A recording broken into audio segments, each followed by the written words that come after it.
یہ دورہ کب ہوا اور اس کا بنیادی مقصد کیا تھا؟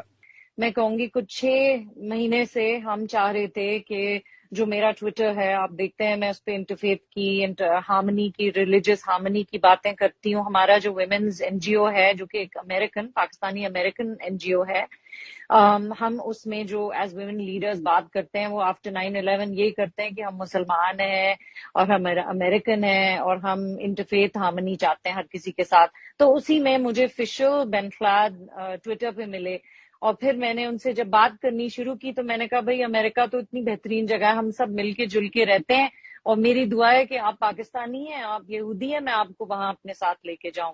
تو کچھ مہینے پہلے میں نے پھر پی ٹی آئی گورنمنٹ کے جو ریلیجس ہارمنی کے منسٹر تھے ان کو انوالو کیا, ان کو انوائٹ بھی کیا. میں نے ریلیجس فریڈم کانفرنس کی تھی پاکستان میں اور میں نے ان کو بتایا کہ خواہش ظاہر کی کہ میں لے کے جانا چاہتی ہوں پہلا ہمارے پاکستانی امریکن جو کو اسرائیل جیروسلم, تاکہ وہ بھی وہاں نماز پڑھے, میں اپنے مسجد اقصی میں نماز پڑھوں. کتنی اچھی بات ہوگی پاکستان کے لیے اور مسلم جوش ریکنسیلیشن کے لیے.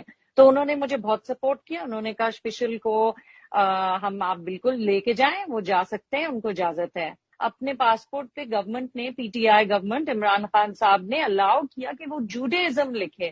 یہ تو بہت ہی بیوٹیفل بات ہے, ہر ریلیجن رہ سکتا ہے پاکستان میں. ہمارا جو ٹور تھا وہ ایک پیپل ٹو پیپل ڈپلومیسی کا ٹور تھا. اس میں ہم